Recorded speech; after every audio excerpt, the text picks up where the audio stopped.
Question number 6। 2 साल का मिश्र दिन दिया हुआ है 9780, 3 साल का मिश्र दिन दिया हुआ है। अब यहाँ पे रेट ज्ञात करनी और मूलधन ज्ञात करना। आपको पता है कि चक्रवृद्धि ब्याज मूलधन और ब्याज दोनों पे लगता है, तो मूलधन प्लस ब्याज ही तो मिश्र धन होता है, तो मिश्र धन पे लगता है। ठीक है, तो 2 साल का मिश्र धन इस पे ब्याज लगेगा और ब्याज जुड़ के कितना हो गई, 1 साल में कितना ब्याज जुड़ा, इसमें से इसको घटाएंगे, देखा 968। 1 साल में किस पे लगा था, 9680 पे। 9680 पे 968 परसेंट बदला, 100 से गुणा किया 10%, ये रेट है। अब मूलधन निकालना है। 10% की वैल्यू कितनी होती है, 1/10। 1/10 मैंने अभी आपको बताया था, जितनी साल हो या बटा में जो संख्या होती है उसको उतनी बार गुणा कर लो। 2 साल है तो 2 बार, मतलब स्क्वायर कर लो। 3 साल है तो क्यूब कर लो, ऐसे है ना। तो 2 साल है, स्क्वायर कर लो तो 100 गई, तो ऐसे 2 अनुपात है, इसका 10 से 10 है। आपको क्या मूलधन बताना है ना, रेट पता है और मिश्र धन पता है 2 साल का, तो फिर 10 का 1/10 कितना होता है, 1। तो ये कितना हो गया, 21। अगर ये 21 ब्याज हो गया, ब्याज 21 और 100 मूलधन, तो मिश्र धन कितना हुआ, 121 हुआ कि नहीं। हाँ 121। देखो 10 20 और 21 ब्याज हो गया, 100 मूलधन 100 है, तो मिश्र धन क्या होता है, मूलधन प्लस ब्याज 121। अगर मूलधन 121 है, मिश्र धन 121 है, तो मूलधन कितना, 100 माइनस 100। लेकिन यहाँ मिश्र धन कितना है, 2 साल का, 9680। तो मूलधन कितना, x। काट दो इसको, 11 से कट जाएगा, ये 11 बार 11 8 88, बस 11 8 88, फिर 11 से 8 तो ये कितना हो गया, 100 बराबर 8000। यही मूलधन। तो आंसर एक तो 8000 आ गया, एक 10% उतारो। इधर देखो क्वेश्चन नंबर 7। किसी दर का 8% वार्षिक दर से 2 वर्ष का चक्रवृद्धि ब्याज 2080 है, इसी दर पर इतने ही समय में साधारण ब्याज कितना होगा। जो रेट 8% है और चक्रवृद्धि ब्याज है 2080। इसी धन पर, इस धन का इसी दर पर इतने ही समय का साधारण ब्याज करते हैं। सबसे पहले क्या करेंगे, ये चक्रवृद्धि ब्याज दे रखा है ना, मूलधन हमें पता नहीं, दर को देख लीजिए। टाइम 2 साल लिखो, टाइम का है 6 से हाँ 2 वर्ष, टाइम भी दे रखा 2 साल।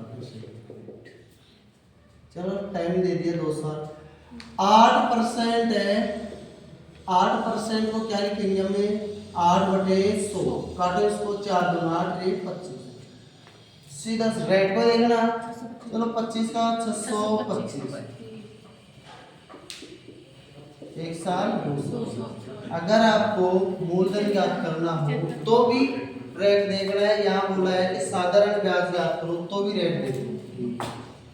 रेट को देखा 625, अब 50 हो जाएगा, यहाँ 25 बार कटेगा, ऐसे देखो, और 25 दूना 50, 625 है, 2/25 करेंगे, 25 बार 25 दूना 50, 50 50 2 बार लिखेंगे, फिर 50 का 2/25 करेंगे, 4 आएगा।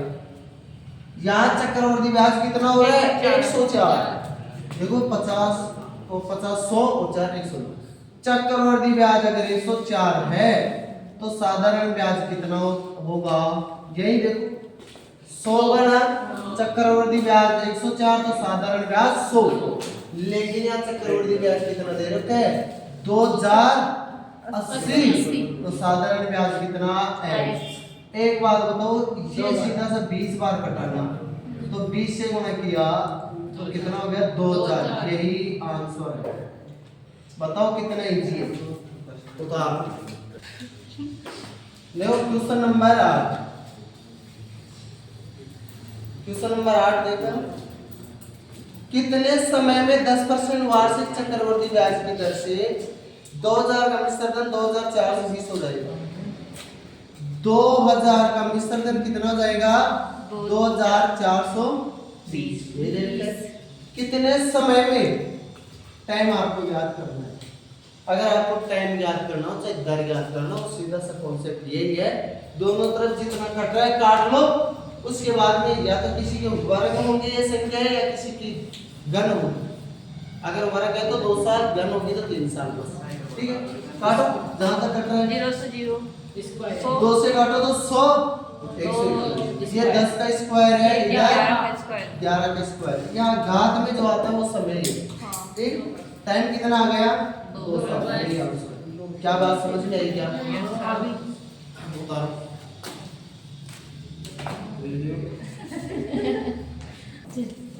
क्वेश्चन नंबर 9, कितने समय में 800 का 10% वार्षिक दर से 6 माही डेरी चक्रवर्ती मिश्र धन 926.10 हो जाएगा। कितने समय में 800 का, यहाँ प्रिंसिपल कितना है? 800। रेट कितनी है? 10%। रेट 5% कर दो, टाइम 2 साल कर दो। नहीं, ऐसा कुछ नहीं करना। देखो ब्याज दे 6 माही है ना, 6 माही ब्याज दे। अब मिश्र धन कितना हो गया? मिश्र धन या अमाउंट कितना हो गया? 926.10। ये हो जाएगा। मैंने आपको बताया टाइम निकालना हो, मिश्र धन दे रखो, मूलधन दे रखो, दोनों तरफ लिखो, इतना करना है काटो। 926.10 पॉइंट हटाऊंगा तो 2 जीरो लगा दूंगा, पॉइंट हट गया। तो 0 से 0 कैंसिल। आपको कुछ दिख रहा है? कौन सी संख्या का स्क्वायर या क्यूब दिख रहा है? 20 और 21। 20 का स्क्वायर, 20 का क्यूब है, और इधर 21 का क्यूब। अगर आपको ये याद नहीं है तो आप ये सोच लो 20 का क्यूब है, इसका मतलब इधर कोई ना कोई क्यूब होगा, तो समय 3 साल। लेकिन आगे कुछ देर यार टाइम 3 आ रहा है, लेकिन ब्याज दे 6 माही है, 3 बार 6 महीने आ रहे हैं यहाँ पे। यहाँ 3 साल का मतलब है ब्याज दे 6 माही है ना, तो 3 बार 6 महीने है। 3 बार 6 महीने में कितनी साल होती है? 1.5 साल।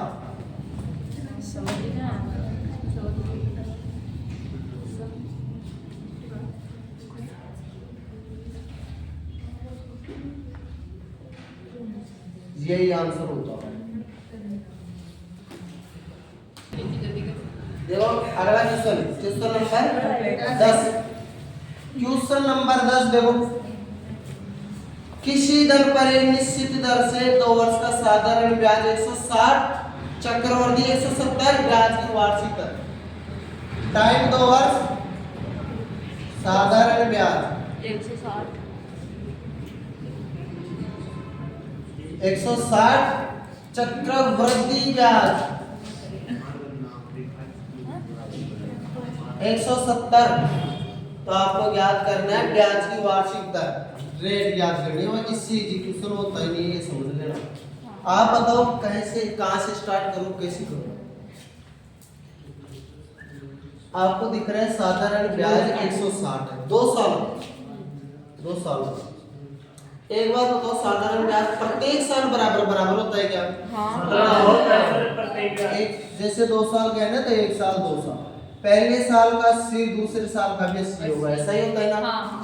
अब एक बात बताओ, चक्रवर्ती ब्याज 170 10 ज्यादा क्यों है? ब्याज पर ब्याज लगता है ना, ब्याज पर ब्याज लगता है ना, इसलिए तो 10 रुपए एक्स्ट्रा कहां से आए कि एक्स, ये जैसे यहाँ कोई प्रिंसिपल था, इस पर ये साधारण लगता है, चक्रवर्ती इस पे और लगता है ना, वही तो आता है एक्स्ट्रा। तो इस पे कितना लगा? 10 रुपए, यानी कितने पे?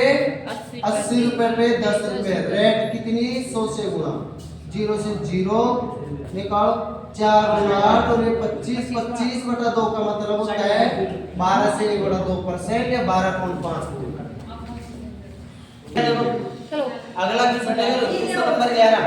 क्वेश्चन नंबर 11 इधर देखो, क्वेश्चन में दिया गया है 8% वार्षिक चक्रवर्ती ब्याज की दर से 2 वर्ष बाद देय हुए 14,580 का वर्तमान मूल्य।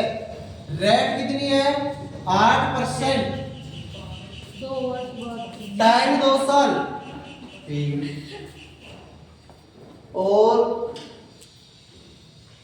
दिए रुपए 14,500 का वर्तमान याद करना है तो मिश्र धन दे रखा आपको।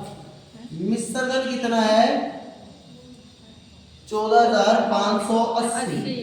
तो मूलधन ज्ञात करना है तो दो तरीके से, अभी जो तरीका चल रहा है उससे भी कर सकते हैं, अन्य तरीके से भी कर सकते हैं। चल, इसी से कर ले। 8% का मतलब होता है 8/100, 2/25। टाइम 2 साल है ना। चलो 25 दूना 625, 1 साल 2 साल। 625 का 2/25 करेंगे तो 50। 50 का 2/25 करेंगे तो 4। कितना हो गया है 104। तो 600 और 104 कितना हो गया। मिश्र धन कितना हो गया 729। अब यहाँ पे मिश्र धन ये दे रखे हैं, अगर मिश्र धन 729 है तो मूलधन कितना है पर ले तो मूलधन कितना है 625। 625 ही तो माना है हमने मूलधन, लेकिन मिश्र धन 1458 है। 1458 तो मूलधन कितना x। एक बात बताओ जीरो भी है, ये 20 बार कट गया तो इसको भी ऐसे x बराबर 1250 और एक जीरो 12,500 रुपए। देखो कितना आसान कैलकुलेशन है, कुछ संख्या बिल्कुल कैलकुलेटिव ही नहीं है।